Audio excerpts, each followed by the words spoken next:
उपनाशक सुख स्वरूप श्रेष्ठ तेजस्वी पापनाशक देह स्वरूप परमात्मा को हम अपनी अंतरात्मा में धारण करते हैं। वह परमात्मा हमारी बुद्धि को सन्मार्ग की ओर प्रेरित करे। एक साथ गायत्री मंत्र स्वर बोले। ओम भूर्भुवः स्वः तत्सवितुर्वरेण्यं भर्गो देवस्य धीमहि धियो यो नः प्रचोदयात्। इसके पश्चात हम गुरु का आह्वान करें। गुरु कोई व्यक्ति नहीं, शक्ति होती है। गुरु हम उसको भी कहते हैं जो हमें शिक्षा देते हैं, उसको हम गुरु कहते हैं। कोई हमें कढ़ाई बुनाई सिलाई सिखा देता है, उसको भी क्या कहते हैं? गुरु कहते हैं। लेकिन वास्तव में गुरु जो सदगुरु होते हैं वो कौन होते हैं? कोई व्यक्ति नहीं होते, एक विचार होता है, चिंतन होते हैं। और गुरु वह होता है जो हमें अंधकार से प्रकाश की ओर, अज्ञान से ज्ञान की ओर ले जाए। इस चेतना का नाम गुरु होता है। गुरु को हमारे वेदों में, हमारे शास्त्रों में बहुत उच्च स्थान दिया गया है। क्या कहा गया गुरु को? गुरु ब्रह्मा गुरु विष्णु गुरुदेव महेश्वरा गुरुदेव परब्रह्म तस्मै श्री गुरुवे नमः। संत ने तो और बड़ी बात कही है। क्या कहा? यह तनविश की वेदनी गुरु अमृत की खान, और शीश दिए जो सदगुरु मिले तो भी सस्ता है। और कबीर साहब ने जो बहुत पहले लिखा था छोटी क्लास में कि गुरु गोविंद हूँ खड़े काके लागू पार बलिहारी गुरु आप गोविंद जो बता। गुरु भगवान सामने साथ में मिल जाए तो पहले किसको नमन करें? क्योंकि गुरु के माध्यम से हमको ज्ञान मिलता है, गुरु के माध्यम से हमको भगवान मिलता है, गुरु के माध्यम से हमको जीवन मुक्ति मिलती है। ये है गुरु की महिमा। लेकिन आज गुरुओं की कमी नहीं है। पग पग पर गुरु आपको उपलब्ध हो जाएंगे। गली मोहल्ला कॉलोनी गांव कहीं चली जाइए, बहुत गुरु रहते हैं। लेकिन सदगुरु जब हमारे जीवन में आता है तो मानव से महामानव बनता हुआ चला जाता है। जिस प्रकार वेद मूर्ति तपोनिष्ठ पंडित राम शर्माचार्य जी जो इस युग के गुरु हैं, जिनके सानिध्य में, जिनके अनुदान वरदान से, आशीर्वाद से आज 15-20 करोड़ भक्ति भाई और बहनों का भाग्योदय हो गया, उनका जीवन परिवर्तित हो गया। ये होते हैं सदगुरु, जिन्होंने इतनी कठोर साधना की। आप सबको विदित है। गायत्री परिवार के लिए वैसे तो सब ज्यादा नहीं, सब गायत्री परिवार के लिए ज्यादा बताने का आवश्यकता नहीं है। इतनी कठोर साधना की कि स्वयं माँ गायत्री के युग दृष्टा कहना, माँ गायत्री को साक्षात्कार किया। जैसे रामकृष्ण परमहंस माँ काली से बात करते थे, मीरा भगवान से बात करती थी, ठीक उसी प्रकार पूज्य ऋषिवर माँ गायत्री से साक्षात्कार करते थे। गायत्री को प्रतिबंधित किया गया था। कुछ विशेष संप्रदाय जो उसका जो है भाई बोल सकते हैं, ना कोई बहन बोल सकती है, ना कोई और जाति बोल सकती है। लेकिन ऐसे युग दृष्टा ने इस गायत्री को सबके लिए सब के लिए खोला है। भाइयों बहनों, कोई भी धर्म सुनता है, जाति को, सब गायत्री मंत्र सबको खोला है, जन जन तक पहुंचा है। एक बार गुरु जी ने कहा था कि आने वाले समय में पत्ता पत्ता गायत्री मंत्र हो जाएगा। ठीक उसी प्रकार से युग निर्माण योजना संकल्प के 18 सूत्र हैं। कितने सूत्र हैं? कौन सा है पहला सूत्र बताइए कोई? बहुत बढ़िया। अब हमको जितना आवश्यक गायत्री मंत्र बोलना है, भावत बोलना है, उतना ही आवश्यक जहाँ भी कोई कार्यक्रम हो 18 के 18 सूत्र बोलने हैं, उनकी व्याख्या करनी है और नई जगह जाकर बताना है कि एक सूत्र प्रतिदिन याद करें, मनन चिंतन करें और अपने जीवन में उतारें। मात्र पढ़ने नहीं है, उनको अपने जीवन में उतारना है। इसलिए इतना जब। और आखिर का क्या है? पूरी गुरुदेव ने कहा लास्ट में जो अंतिम 18वां सूत्र जो है, 18 गीता के अध्याय के बराबर, 101 अध्याय के बराबर है। अंतिम में क्या है? हम बदलेंगे, युग बदलेगा, हम सुधरेंगे। इस तथ्य पर हमारा परिपूर्ण विश्वास। ये 18 सूत्र है, जीवन में सबको बताने का। लंबी बात हो जाएगी। ज्योति कलश आपके सामने विराजमान है। शांति कुंज हरिद्वार से चलकर ये आपके जिला मुजफ्फरनगर में, आपकी इस कॉलोनी में आया है। आप बहुत बड़े सौभाग्यशाली हैं। भाई बहन इसके दर्शन के लिए लालायित होते हैं। इसके दर्शन करके मात्र कोई मनुष्य का भाग्य पैदा हो जाता है। इसलिए इस ज्योति का, इस कलश के अंदर परम गुरुदेव परम वंदनीय माता जी की जो सुन सकते हो विराजमान है।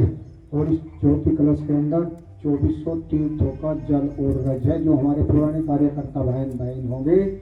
एक बार कार्यक्रम चले थे देवस्थापना के, उसमें पंचदेव का चित्र और एक प्लास्टिक की छोटी सी शीशी में 2400 तीर्थों का जल रज की स्थापना की गई थी। लंबे समय हो गया है, सब भूल गए हैं। इसलिए ये ज्योति कलश के दर्शन करने के लिए अगर व्यक्ति इसके दर्शन कर लेता है तो 2400 तीर्थों का पुण्य लाभ प्राप्त होता है। ठीक, अखंड दीप जो जल रहा है, ज्योति जल रही है दीपक, ये उसी अखंड ज्योति का प्रतीक है जो परम पूज्य गुरुदेव ने 1926 में कहाँ से जलाई? कावलखेड़ा से जलाई। आज अपनी लंबी यात्रा तय करते हुए आगरा मथुरा से होते हुए 1971 से शांति कुंज में सतत अखंड चल रही है।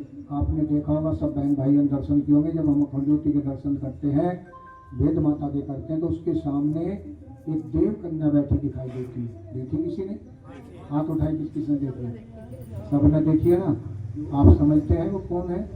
वो देव कन्याएं 24 घंटे अखंड जाप जब से दीप जलवाया आज तक बराबर करती। इसलिए इस ज्योति को हमारा आप जैसे नहीं, इस देश के महामहिम राष्ट्रपति महोदय, प्रधानमंत्री, राज्यपाल, मुख्यमंत्री, कितने भी उच्च पद पर बैठा हो, यहाँ तक ही नहीं, आपने देखा होगा कि विदेशों से भी अनेक राष्ट्राध्यक्ष उस ज्योति के दर्शन करने के लिए आते। क्यों? ये आपको भी मालूम नहीं है। स्वयं गुरुदेव ने एक बार कहा था, बेटे मैं हम अपने सही स्टोल को छोड़ने के बाद में कहीं बाहर जाने वाले नहीं है, और हम शांति कुंज में रहेंगे। कहाँ रहेंगे? इस ज्योति के अंदर हम समा जाएंगे। कोई बात करनी है तो आप इसको मेरे से जो है ज्योति के रूप में कर सकते हैं। अधिक बात नहीं बताएंगे क्योंकि समय आज बराबर कार्यक्रम है। हमारे कानों में तुरंत 12 जगह 14 जगह रखिए, हमको बता दिए कहा कितना समय उतना लगेगा। ठीक है, आप निश्चिंत रहें, सब होंगे पूरे। तो आप जो है कुछ अक्षर ओम में पवित्रो वा सर्वावस्थान गतो पिवाय स्वे पुंडरीकाक्षं सेवाया मंत्र सूचि ओम पुनातो पुंडरीकाक्ष पुनातो तिलक कर दीजिए। ओम चंदनस्य महत्पुण्यम पवित्रम पापनाशनम आपदाम हरते नित्यम लक्ष्मी तिष्ठति सर्वदा। ओम सर्वमंगलमांगल्ये शिवे सार्ध साधिके शरण्ये त्र्यंबके गौरी नारायणी नमोस्तुते। जिसको लग रहा है तिलक उनको रहने, आप भाइयों की नहीं करेंगी, भाइयों को भाई करेंगे, भाई को दे दीजिए। जिसका नहीं हो लगाइए, वरना भावना कर लीजिए, कोई बात नहीं। करिए, ज्योति कलश का पूजन करिए, ज्योति कलश का पूजन करिए। बात किसी को नहीं करनी है, बात नहीं करिए, कोई बिल्कुल शांत खड़े रहेंगे, भावना से भी करेंगे, कोई बात नहीं। हमें और भी आगे चलना होता है। ओम तत्वयामि ब्रह्मणा वन्दमान तदा शास्त्रे यजमानो हविर्भि हरिर्मानो वरुणे भोदर्शगं समानाय परमोषि ओम मनो ज्योतिर्योस्तामाजस्य बृहस्पतिर्यगमिमं तन्नो तविष्टं यगं समिमं ददातु विश्वे देवासैमानं तमो प्रतिष्ठा। ओम वरुणाय नमः। आभायामि स्थापयामि धायामि गंधस्थं पुष्पाणि धूपं दीपं नैवेद्यं समर्पयामि। दीपक ले लिया बहन? कुछ दीपक और किसके पास है क्या? जला लीजिए, अगर कोई नहीं जला तो ये दीपक जला दीजिए। आगे आ जाइए, जो दीपक ले लिए जलाइए दीपक, आरती करें, आरती कर। इसके बाद में सुनिए, दीपक घर ले जाकर पूजा के स्थान पर रखें। कोई दिक्कत हो 1 घंटा 2 घंटा 10 घंटे 12 घंटे जलाइए, 2 दिन 4 दिन महीना 20 दिन जलाइए। दीपक रास्ते में जाने से प्रयोग बुझ जाता है, शांत हो जाता, परेशान होने की आवश्यकता नहीं है। गायत्री मंत्र बोलिए, फिर फलित करिए, जला दीजिए। अब सभी जो है जलाकर आरती करिए। जिसका दीपक जल गया वो आरती आगे खड़े हो जाए। आप प्रतिपत्ति के रूप में जोड़े सो तो वो भी अगर आ जाए, चला कर जो करिए आरती। ओम यम ब्रह्म गांधविदो वदन्ति परम प्रधानम पुरुषं तथानि विश्वोद्गते कारणमीश्वरं तस्मै नमो विघ्ननाशिनाय। सब जो है बहनों को आपने अक्षर पूजन छोड़ दिया। आप सभी अपने आगे बारी बारी से पहले बहनें छोड़ते हैं, जल्दी करें और प्रसाद की व्यवस्था बनाए। हमारे 1-2 भाई तैयार रख रहे, प्रसाद बांटने की बाल्टी बनेगा। सभी भाई बहनों को प्रसाद दे दें तुरंत। जो चढ़ाता है उसको तुरंत प्रसाद देते चलिए। सबको प्रसाद लेकर जाना है, भाई बहनों को सब प्रसाद लेकर जाएंगे। शांति अभिषेचन करिए, कलश का जल दे दीजिए। ओम जय शांति अंतरिक्ष शांति पृथिवी शांतिरापा शांतिरोषधय शांति वनस्पतयः शांति विश्वेदेव शांति ब्रह्म शांति सर्वगं शांति शांतिरेव शांति सामा शांतिरेधि ओम शांति शांति शांति। अब आपको आरती नहीं करनी है, आरती हो चुकी है, शांति पाठ हो रहा है। हाँ, खबरों के लगे रहने से कोई फायदा नहीं होता, ठीक है बहन जी। जब आरती हुई तो कभी आरती करनी, बाकी मत घुमाइए। बांध दीजिए, परम प्रसाद बांध दीजिए। ओम मंगलम भगवान विष्णु मंगलम गौड़ैया मंगलम पुंडरीका सो मंगला तनु हरि। आप चढ़ा दीजिए पुष्प चावल अक्षत, वैसे बीच में चढ़ा दिए, धन पात्र को मत चढ़ा दीजिए। कौन से